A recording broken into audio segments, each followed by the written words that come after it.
õhuvärskendajad, autos, rahaasjad, võimalik turvamees. Me ei hakka mitte ainult arutama selle istungi hommikuse osa sisu, vaid meie reporter pääses kohtus Davidile väga lähedale. Ja see, mida ta märkas, oli huvitav. Tere tulemast saatesse Sidebar, mida esitleb Law and Crime. Mina olen Jesse Weber.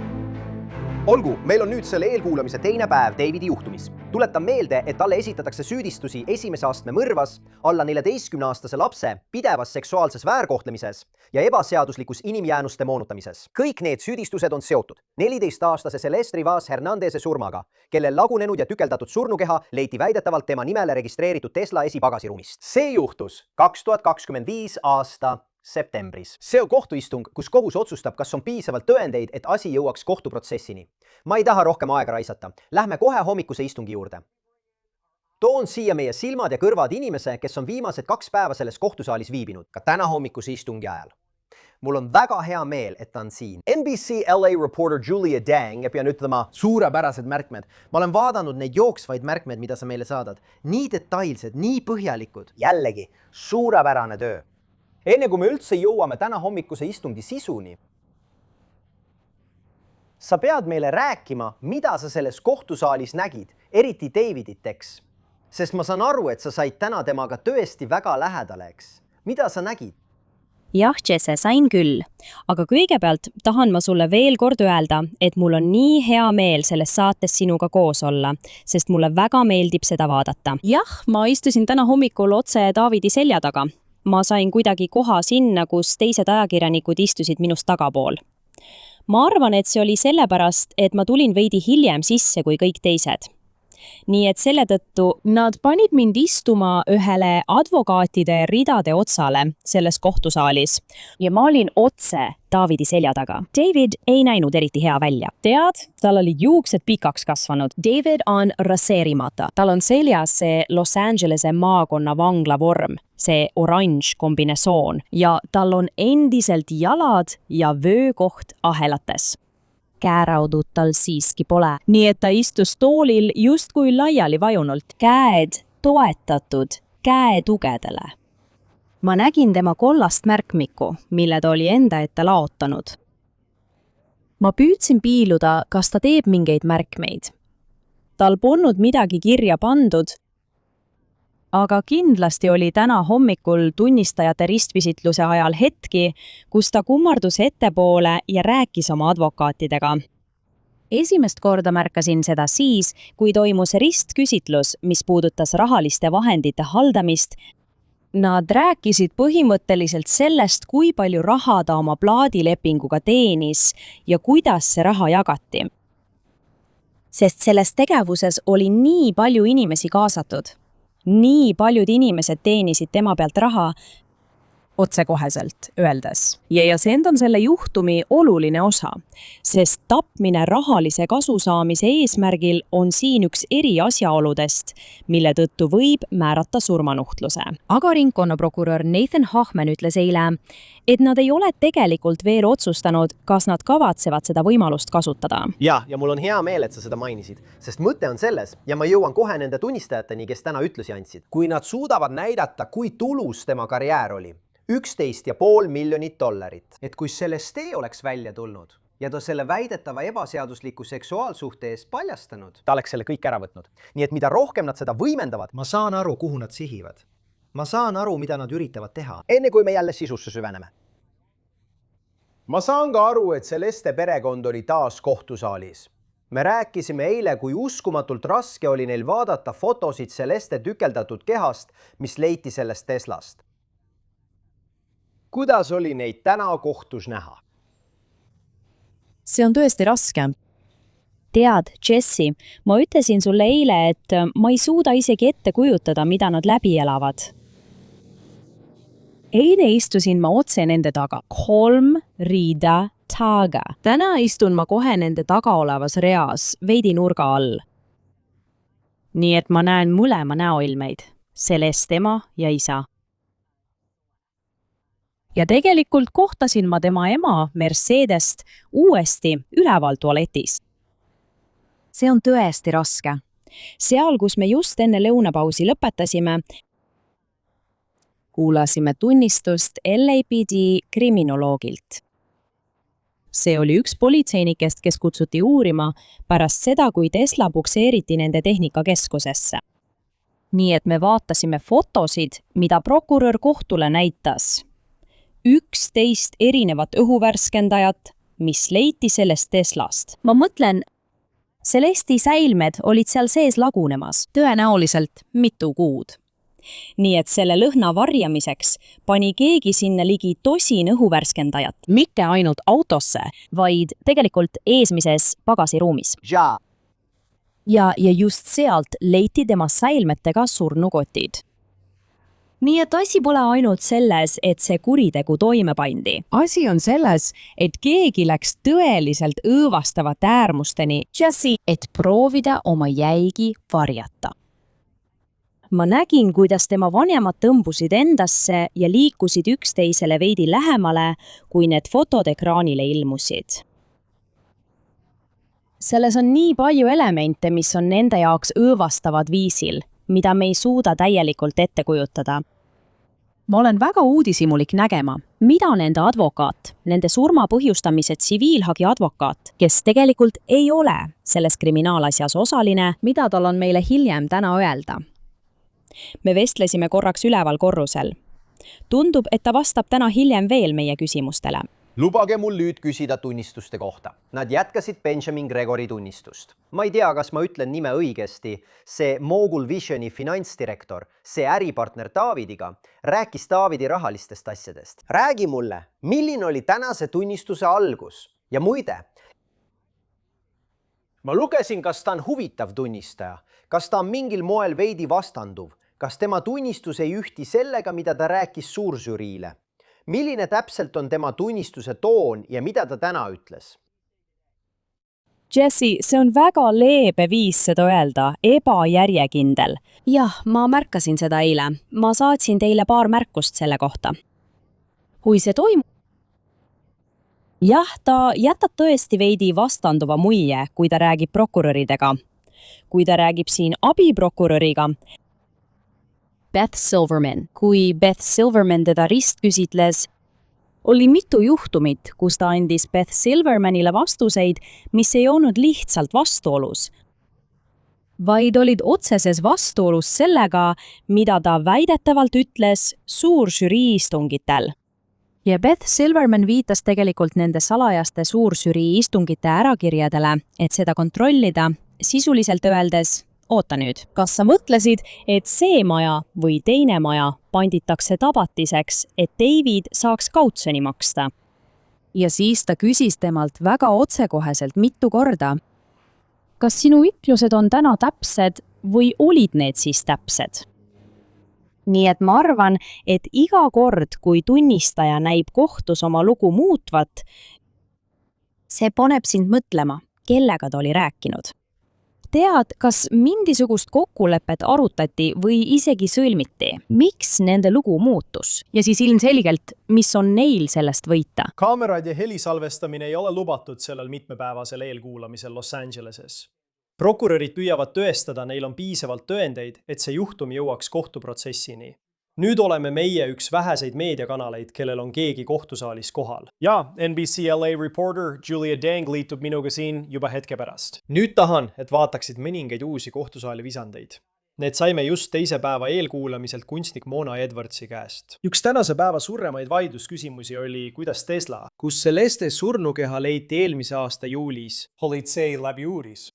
Davidi mõjukad kaitseadvokaadid võtavad teravalt luubi alla, kuidas tõendeid käsitleti. Jassiani on õiglane küsida, kuidas prokurörid tõestavad, et David oli see, kes pani toime nii kohutava kuriteo, mitte keegi teine. Meiega liitub nüüd, et rääkida lähemalt sellest, mis täna kohtus juhtus, Julia Dang, NBC LA reporter. Tore, et oled siin Law & Crime'is. Täna on palju teemasid käsitleda, aga kõigepealt tahaksin alustada Davidist endast. Eile rääkisime palju tema käitumisest. Mõnikord tundus ta isegi igavlevat, kui see kõik toimus. Mis jäi sulle täna silma tema käitumise juures? Tere, Chris. Tore sinuga koos olla. Davidiga oli tegelikult sama lugu. Ta lasti sisse kohe täna hommikul, kui selle eelistungi teine päev algas. Alguses oli ta ahelates. Nad võtsid ta käerauad ära. See oli osa eilset kokkulepet pärast seda, kui tema advokaadid esitasid taotluse, et ta kohtusaalis ahelatest vabastataks. Ta lihtsalt istub seal, tead, väga liikumatult. Ei tee eriti palju märkmeid, ei räägi oma meeskonnaga eriti palju. Täna oli tunnistusi, mille ajal märkasin, et David lihtsalt vaatas otse ette. Tema näost pole eriti midagi välja lugeda, kuid mul oli huvitav põgus jutuajamine kohtusaali joonistajaga. Kunstnikuna on tal muidugi väga väärtuslik vaatenurk, sest talle makstakse selle mehe joonistamise eest. Ta istub ka kohtusaalis teises kohas. Eks, ta istub vandekohtunike boksis, nii et ta vaatab otse süüdistatava poole David Burr. Nii et me vestlesime veidi lõunapausi ajal. Ja ta ütles, tema arvates näib, et talle ei lähe üldse korda, mis juhtub. Selles, kuidas ta liigub, oma meeskonnaga suhtleb ja lihtsalt otse ette vaatab, on kuidagi sellist muretult üleolevat hoiakut. Nii et ma küsisin temalt, tead, kas see on tavaline? Sa oled olnud sadadel kriminaalprotsessidel. Sa oled tõenäoliselt visandanud rohkem kriminaalsüüdistatavaid, kui suudad kokku lugeda. Kas sa oled seda varem näinud? Ja ta noogutas natuke ja ütles, jah, ma olen seda näinud. Teised inimesed, kellega ma olen rääkinud, tead, sõnad, mida nad on kasutanud Davidi käitumise kohta selles kohtusaalis, nad on kirjeldanud seda kui veidrat, kui sotsiopaatlikku. Oleme teda vaid paar korda rääkimas kuulnud. Ainult jah, teie aukohus või ma saan aru. Ja ta on riides täpselt samamoodi nagu eile. Tal on seljas see oranž LA maakonna vangla vormiriietus, see kombinessoon. Tal on välja kasvanud juuksed, tal on mustad trillid ees ja ta näeb raseerimata välja ning ausalt öeldes üsna kurnatud. Kui sa mõtled selle peale, siis see on keegi, kes pidi teenima miljoneid.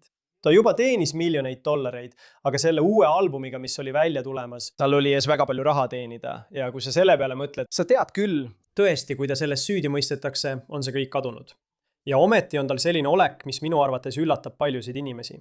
Sa võiksid ka arvata, et tema advokaadid on teda tõenäoliselt ette valmistanud, kuidas käituda, kuidas ta peaks käituma, kui see eelistung jätkub. Tead, mis puudutab tänast päeva, Julia, siis kohtusaalis räägiti palju tõenditest, mida võiks pidada vereks Tesla sees, garaažis. On olemas selline Blue Star tehnoloogia ja kui oled näinud selle pilte teistes juhtumites, pärast kemikaali pealekandmist tekib seintele omamoodi sinine pritsme muster ja nad ütlevad, et see on tõenäoliselt koht, kus kunagi oli veri. Loomulikult, kui mõelda Celestele, tema säilmed leiti väidetavalt selle Tesla esipagasiruumist. Aga see ei ole ainus koht, kus õiguskaitseorganid väidavad, et nad leidsid autos verd. Mis jäi sulle selle tunnistuse osa juures täna silma? Täpselt nii. See oli tänaste prokuratuuri tunnistajate ütluste kõige olulisem osa. Nii et me alustasime eile antud tunnistuste kokkuvõtmisega, mis puudutasid rahaliste vahendite haldamist ja seda, kui palju raha David teenis. Ja siis kuulsime CHP ametnikult, kes andis tunnistusi selle kohta, kust leiti Celesti pass mitu kuud pärast tema surnukeha leidmist. See oli Santa Barbara maakonnas. Ja siis kuulsime 2 LAPD töötajast. Nad on kriminalistid. Üks oli peamine kriminalist, kes töötles Teslaga seotud sündmuskohta ja teine osales Davidi maja läbiotsimisel Hollywood Hillsis paar päeva pärast seda, kui surnukeha leiti eelmise aasta 17. septembril. See oli siis see, mis oli uus ja tõeliselt huvitav, Chris. Sellest detailist ei ole me varem kuulnud.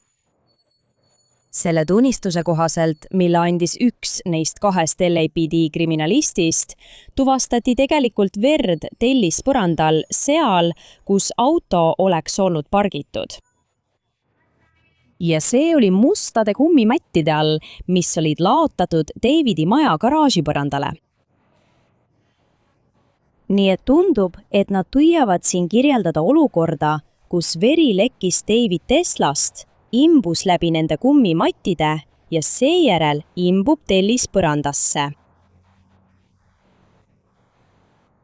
seda kuuldes ja istudes otse ohvri vanemate taga, see oli šokeeriv. Selles juhtumis on nii palju tõendeid, mis on olnud häirivad ja lausa šokeerivad, mida ma pole varem kusagil kogenud. Aga olles, teate küll, selles kohtusaalis koos ohvri vanematega, ma arvan, et see toob eriti selgelt esile selle, et tegemist on inimesega, tegemist on teismelisega. Tegemist on tüdrukuga, kes tapeti ja tükeldati. See puudutab talle õigluse jalule seadmist.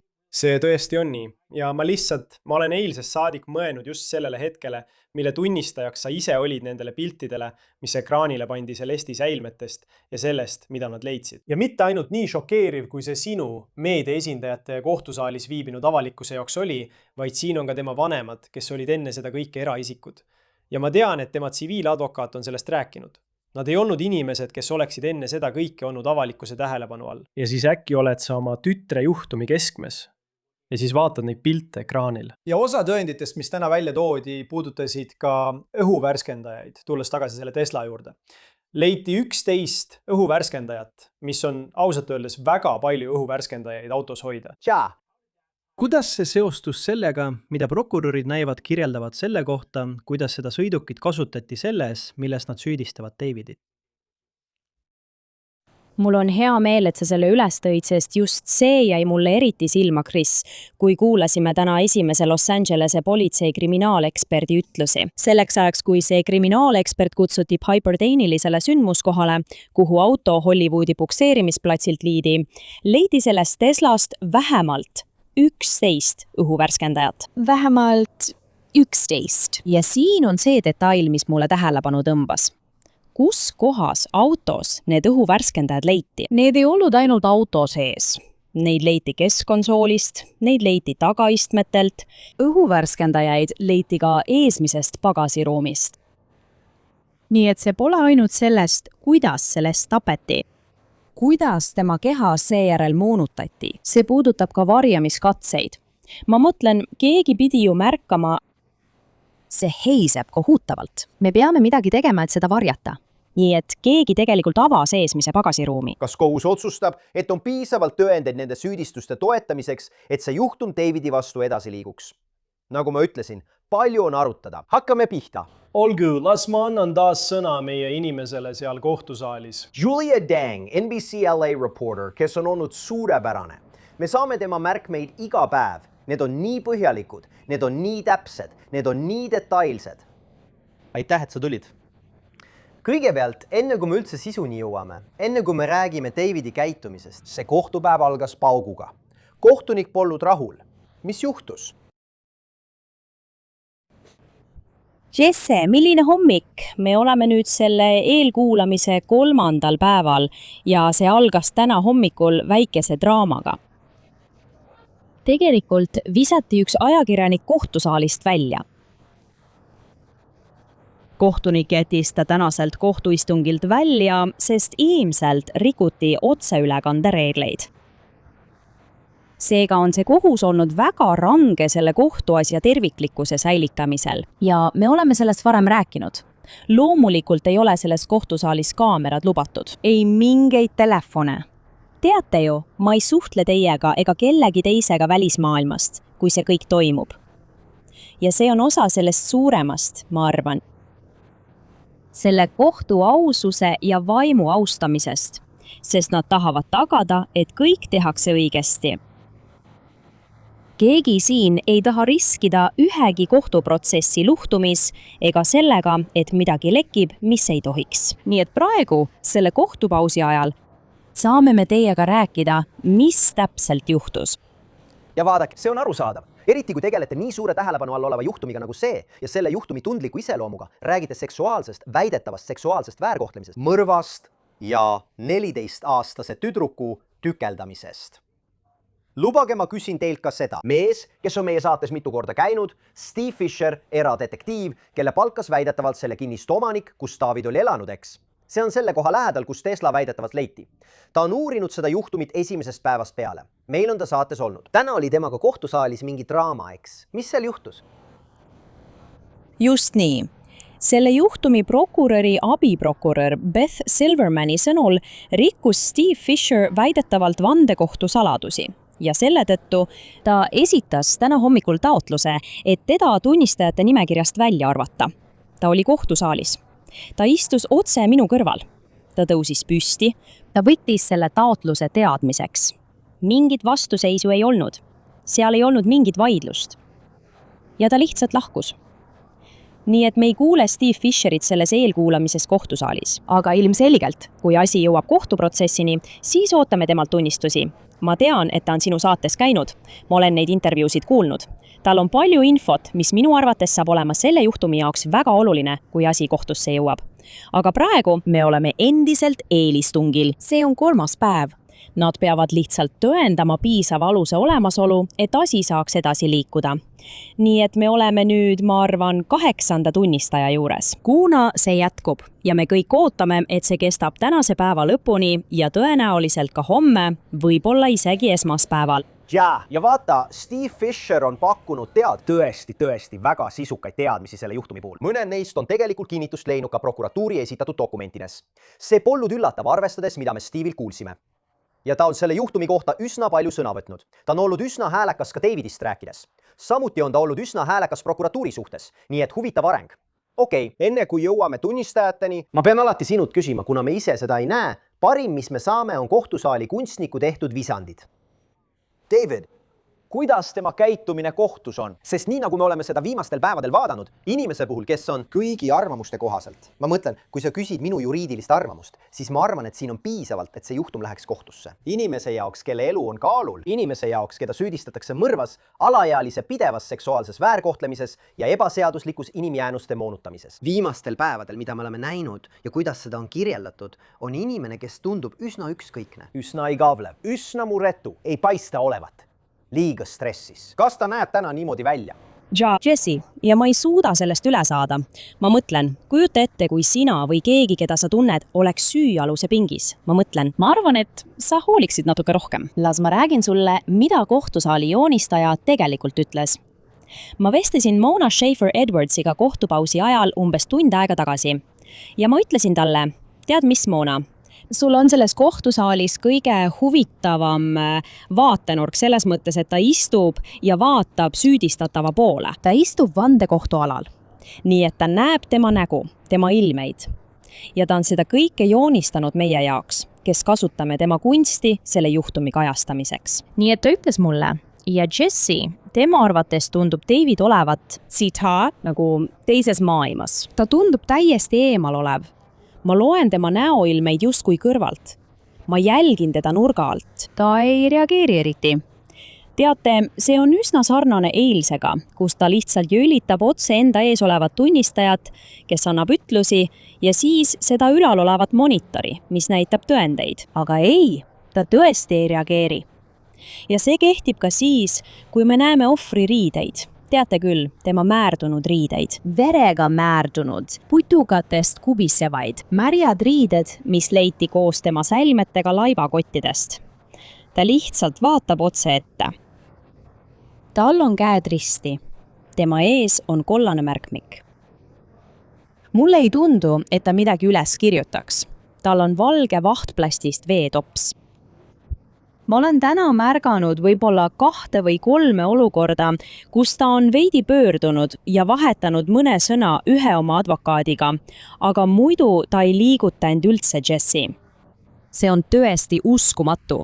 Aga ma ei taha spekuleerida, kuid ma pean siiski küsima. Kas sa tead, kas ta võtab mingisuguseid ravimeid või midagi sellist?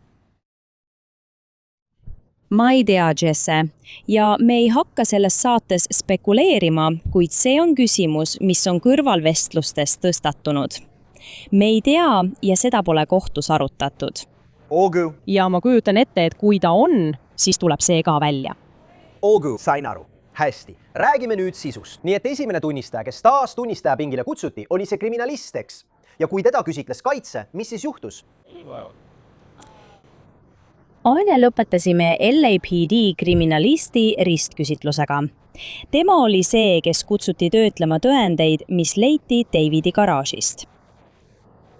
ja nende tõendite hulka kuulus kõik, alates prügikottidest ja kummist põrandamattidest kuni vereplekkideni.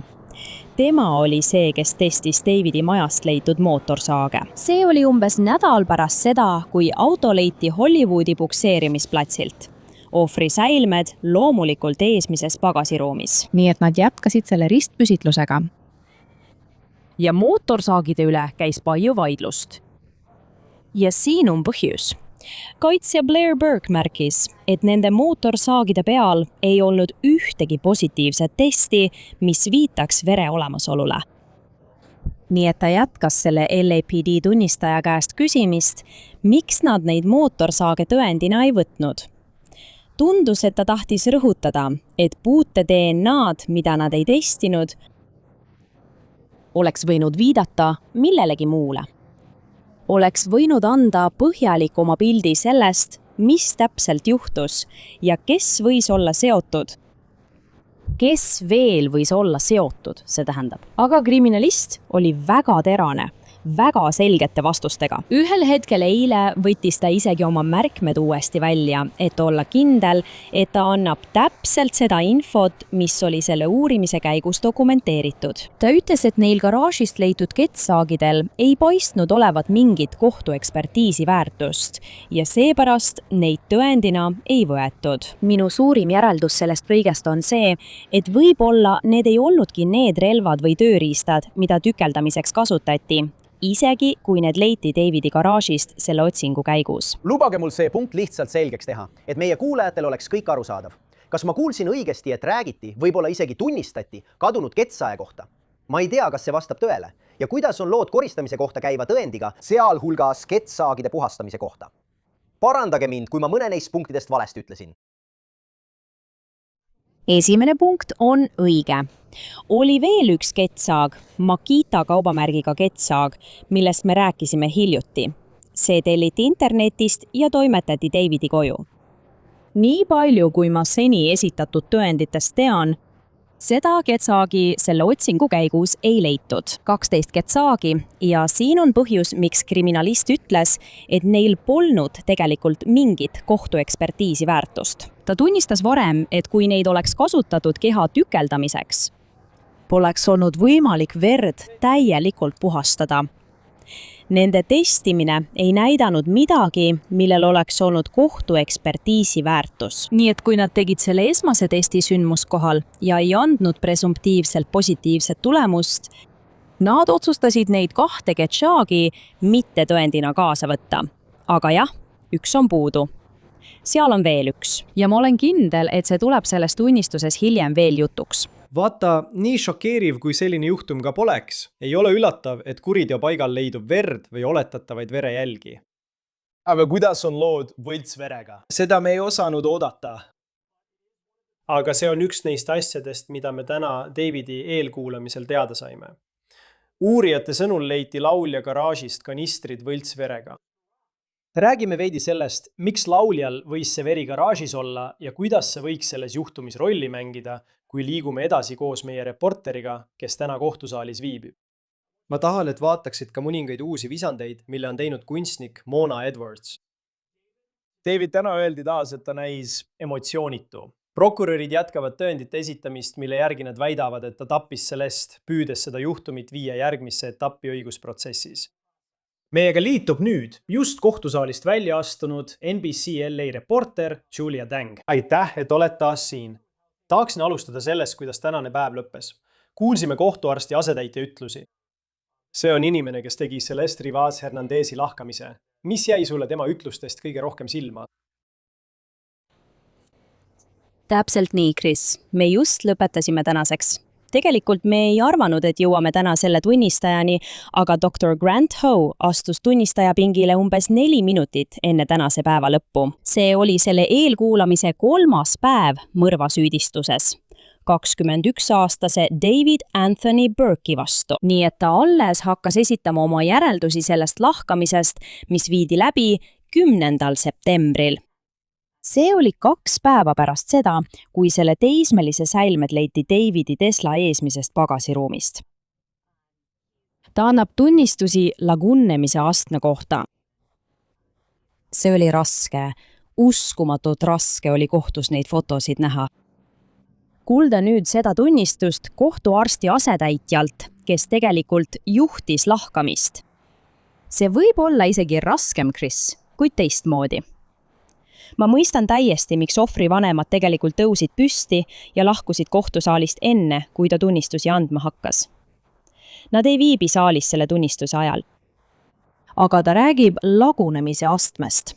Ta tunnistas, et kui nad kaalusid tema säilmeid, need kaalusid vaid 32 kilogrammi. Viimane asi, mida ta täna kohtus ütles enne päeva lõppu, oli see, et tal olid endiselt breketid suus. Ja loomulikult, see oligi hambakaart, mis aitas neil teha kindla tuvastuse, sest kui nad tema säilmed leidsid, siis tead ju, lagunemine oli nii ulatuslik.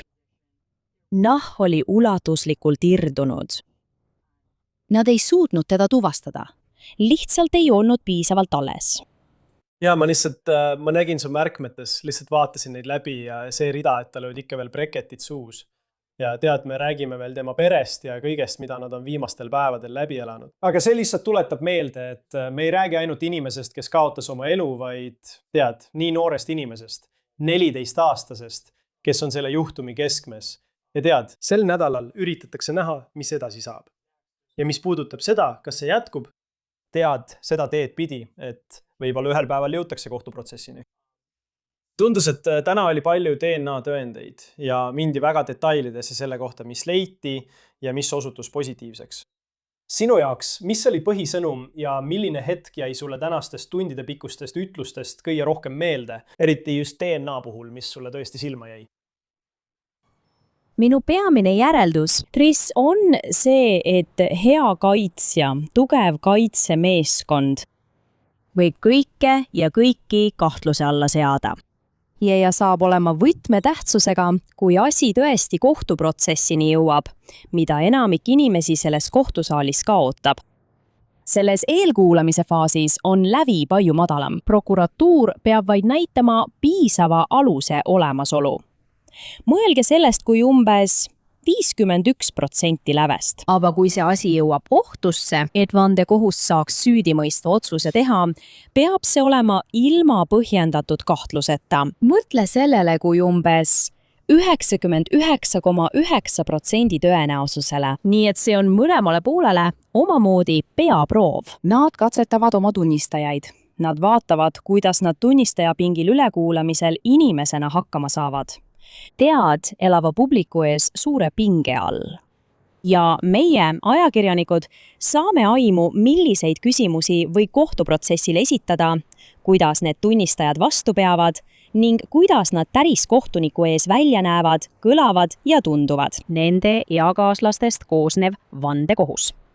Nüüd, sinu küsimuse juurde, selle DNA tõendi kohta. Tead, me veetsime suurema osa pärastlõunast seda ütlust läbi käies. See algas abiprokurör Ben Silvermani küsimustega. See oli tema tunnistaja Samantha Tosh, LAPD kriminalist, kes töötab LAPD kriminalistika laboris ja vastutab DNA proovide testimise, analüüsimise ja aruandluse eest.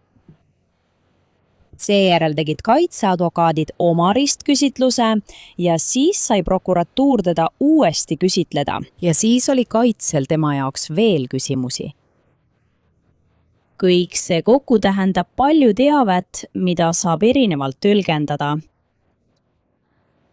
Eks, ükski neist pole tegelikult määrav ja tunnistaja, LAPD kriminalist, oli hoolikas, et seda selgelt välja öelda. Tead, ta kasutab selliseid sõnu nagu võimalik või tõenäoline, aga need statistilised andmed, mille ta välja tõi. Ja me räägime ju numbritest, kus esimese numbri järel on 24 nulli. Ta tõi välja statistika, mis teeb selle ebatõenäoliseks, kui mitte peaaegu võimatuks, et need DNA vasted võiksid olla kellelgi teiselt peale Celeste. Nüüd on küsimus. Teate küll, kust see DNA vaste tegelikult pärineb? Kas see tuleb kindlasti verest või võib see olla näiteks nahk?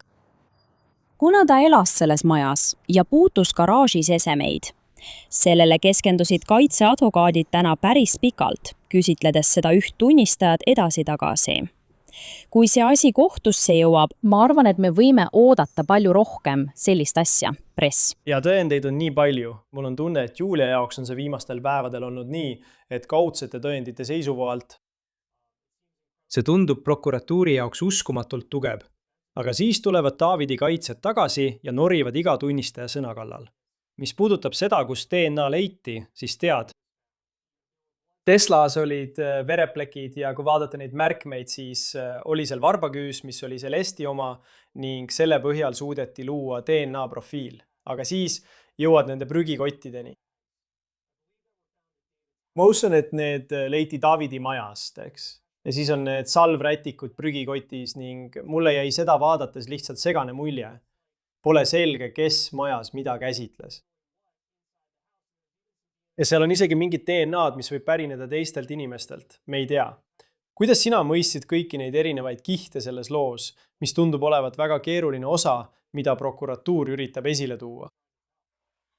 Kui ma esimest korda kuulsin osa sellest DNA tõendist LAPD tunnistaja käest, kui prokuratuur teda küsitles, ma tundsin, et see oli uskumatult veenev tõend. Ma mõtlen, sa ei saa kahtluse alla seada midagi, mille statistiline tõenäosus on selline, et esimese numbri järel on 24 nulli. Eks? Noh, ma arvan, et kui sa oled Blair Burke, siis sa võid seda kahtluse alla seada. Ja ta tõi välja paar hüpoteetilist näidet selle veenva DNA tõendi kohta. Ta tegelikult kirjeldas 3. astme ülekandumise stsenaariumi, eks? Ta ütles kohtule. Mis siis, kui ma surun oma kaaskaitsjale kätt ja siis puudutan pulti ning siis kohtunik paneb oma märkmiku puldile? Eks? Kas mu kaaskaitsja DNA võiks siis sattuda sellele märkmikule? Ja tunnistaja vastas sellele kohtus. Jah, see on võimalik. Nii et kaitsja loob selliseid kahtlusi peaaegu kõiges, mida prokuratuur esitab. Ma arvan, et see saab olema korduv teema kogu selle eelistungi jooksul. Ja kindlasti, kui asi jõuab kohtuprotsessini ja ükskõik milline vandekohtu liige seda kuulab, siis lõpuks taandub kõik sellele, mida nad usuvad. Keda nad usuvad ja kui palju kahtlust suudab kaitse kõige selle suhtes külvata. Nüüd läheme tagasi ja tänane päev on oluline, sest see on abikohtuarsti Dr. Grant H. tunnistus. Räägime sellest. Okei. Las ma võtan taas ühendust Julia Tangiga. NBC LA reporter, kes on kogu selle aja olnud suurepärane. Hea sind jälle näha. Siin on palju, millesse süveneda. Kui räägime abikohtuarsti ütlustest, on tõesti palju arutada.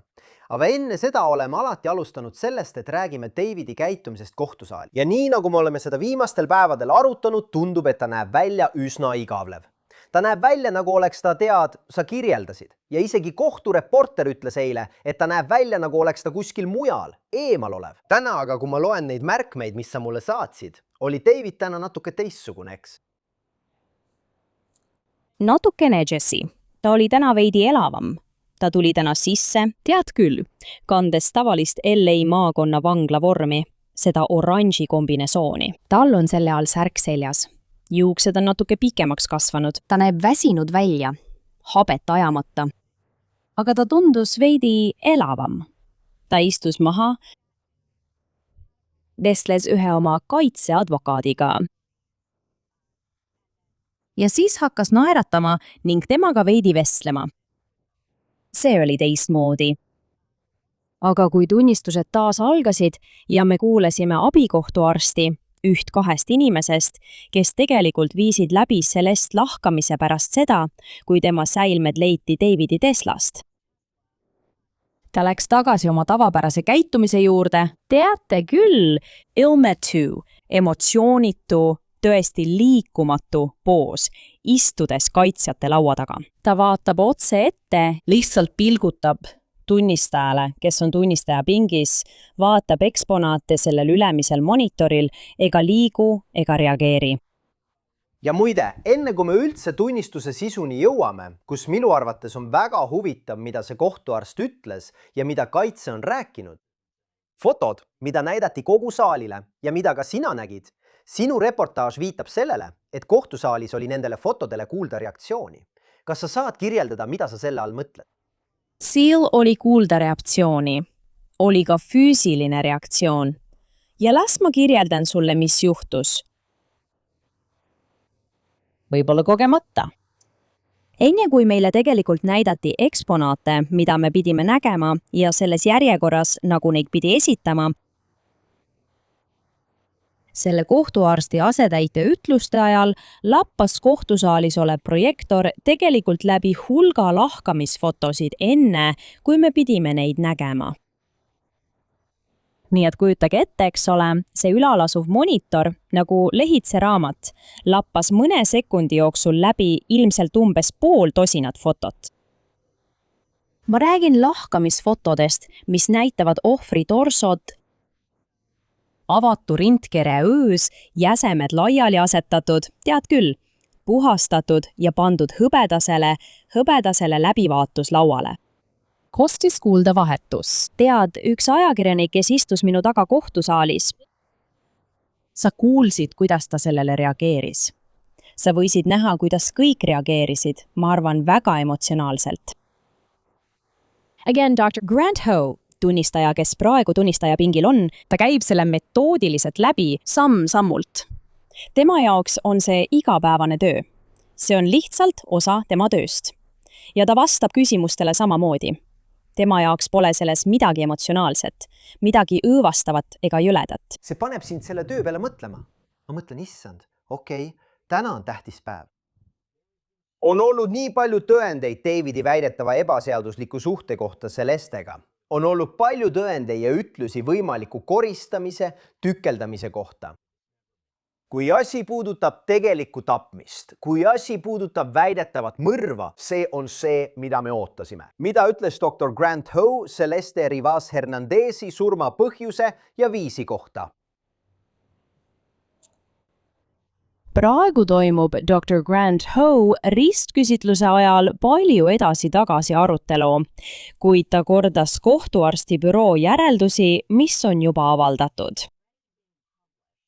See avaldati juba mitu kuud tagasi. Oleme sellest juba varem teatanud, kuid seekord selgitas ta meile seda visuaalsete abivahenditega, mida me lahkamisest varem näinud ei olnud. Ta selgitas meile samm-sammult seda, mida nad juba mitu kuud tagasi avastasid. Nad otsustasid, et 14-aastase Celeste Rivas Hernandezi surma põhjus ja viis oli tapmine. Ja nad omistasid tema surma mitmetele läbistavatele vigastustele. Kuid siin on huvitav osa. Nad ei tuvastanud, milline relv või tööriist põhjustas need läbistavad vigastused. Ja nad ei nimetud seda otseselt terava esemega põhjustatud läbistavaks vigastuseks. Seega nad ei ütle, et ta kindlasti pussitati surnuks. Ja see on tingitud lagunemise kaugele arenenud staadiumist. Nad lihtsalt ei tea täpselt, kuidas või mis selle põhjustas. Palju sellest, mida nad leidsid, mida me praegu kohtusaalis vaatame,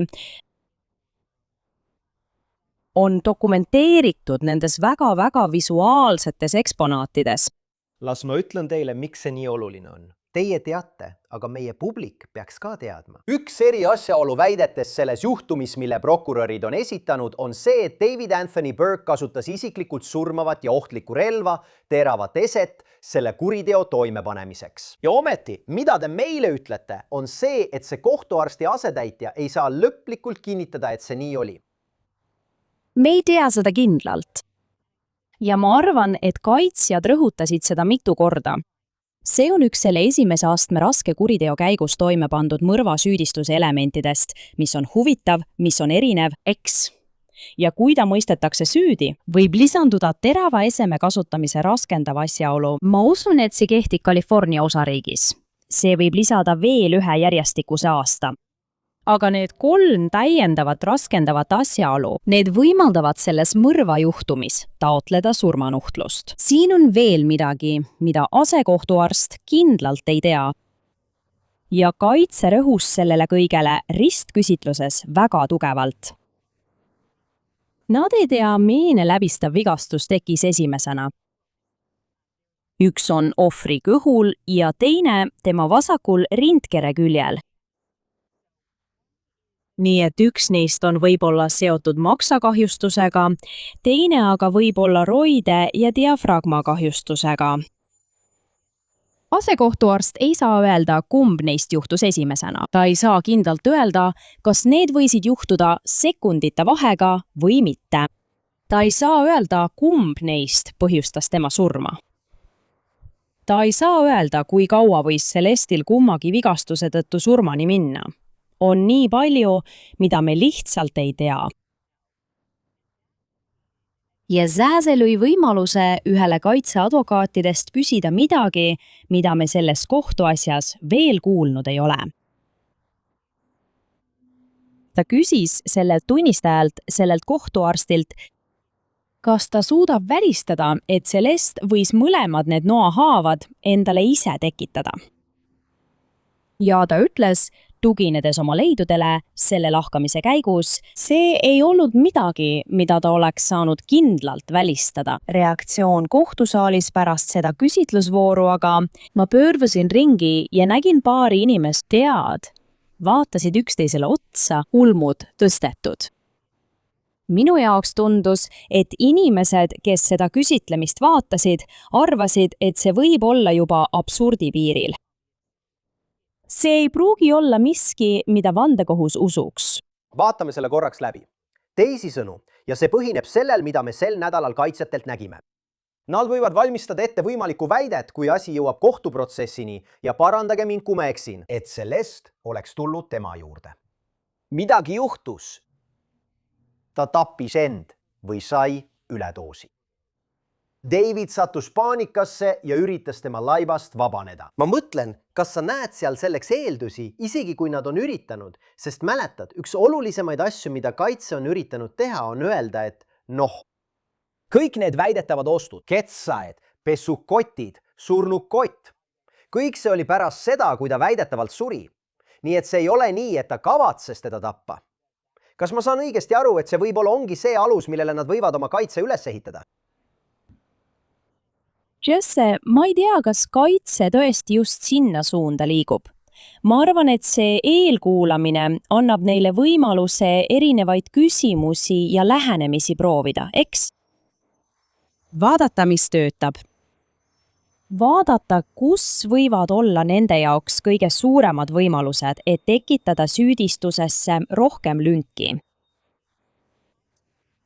Ma ei usu, et see küsitlemisviis kuhugi viib.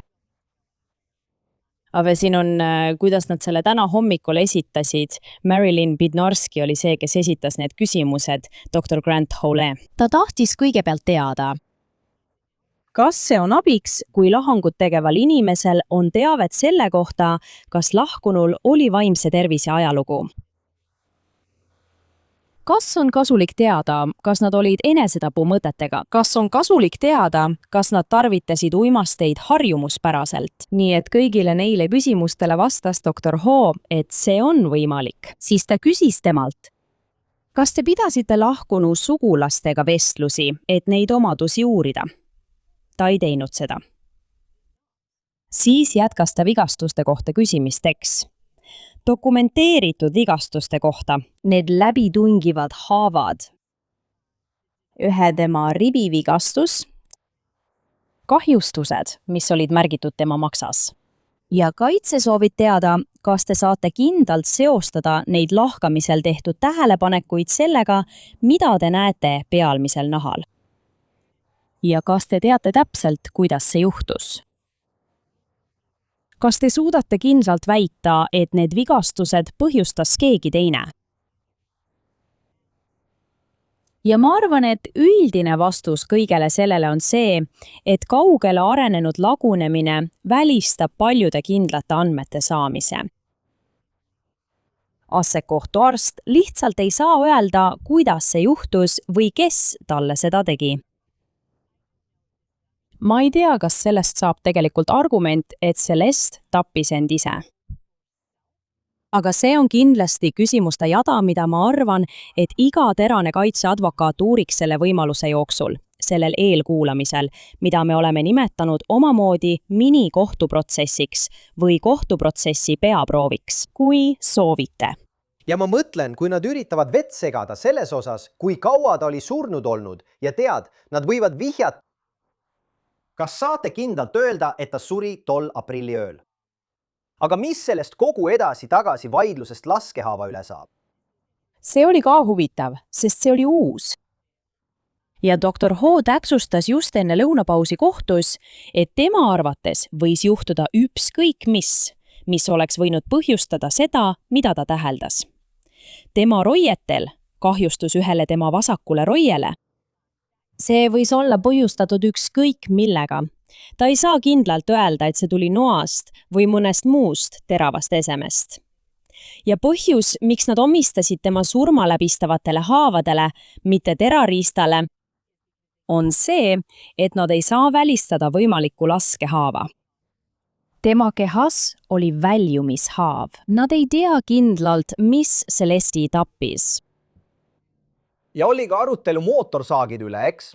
Ehk siis, eile ja viimastel päevadel me teame, et mootorsaage koguti, aga nii palju kui me teame, neilt ei leitud verd. Tundub, et üks mootorsaag võib olla puudu. Mis puudutab mootorsae võimalikku kasutamist Celesti vigastuste tekitamisel, olgu see siis tema surmapõhjusena, võib-olla tema tapmiseks või tema keha tükeldamiseks. Mida mootorsaagide kohta täna arutati? Tunnistaja oli sellele küsimusterjale vastates väga ettevaatlik. Ta märkis, ma arvan, mitu korda, et ta ei ole tööriistade osas ekspert.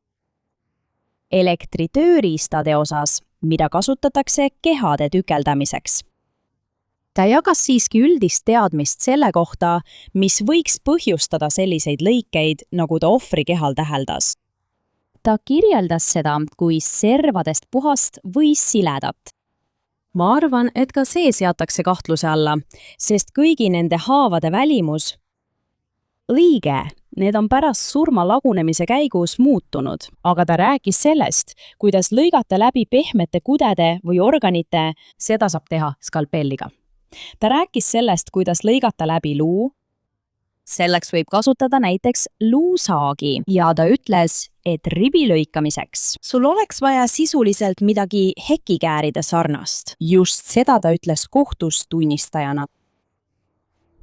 Siiski ei suuda ta kindlalt tuvastada, millega selle ohvri jäsemed tema kehast eraldati. Ja olgu selge, prokuratuur ei ole esitanud konkreetset mõrvarelva ega selgitanud, mis juhtus võimaliku mõrvarelvaga. Nad ei ole seda teinud. Me teame, et 2 mootorsaagi, mis leiti Davidi garaažist umbes nädal pärast seda, kui Tesla avastati koos ohvri säilmetega eesmises pagasiruumis, olid uurimise all. Me teame, et need 2 mootorsaagi andsid vere suhtes negatiivse tulemuse. Aga putukate aktiivsus. See oli veel üks detail, mis minu arvates tekitas täna hommikul kohtusaalis nähtava reaktsiooni. Dr. Ho kirjeldas, kuidas ta juhtumi kätte saades ja lahkamist ette valmistades nägi ohvri säilmete ümber vastsete algstaadiume. Ma arvan, et see oli ohvri vanemate jaoks hea hommik. Mõlema tema vanema jaoks, kes on suurema osa sellest eelkuulamisest kohal olnud, kuid täna ei olnud nad kohtusaalis. Ma kõndisin neist just koridoris mööda, kui lõunale läksin. Nad on siin, nad on kohtumajas, aga nad otsustasid täna hommikul selle ütluse ajaks mitte saali tulla. Ma arvan, et see oli nende poolt mõistetav otsus.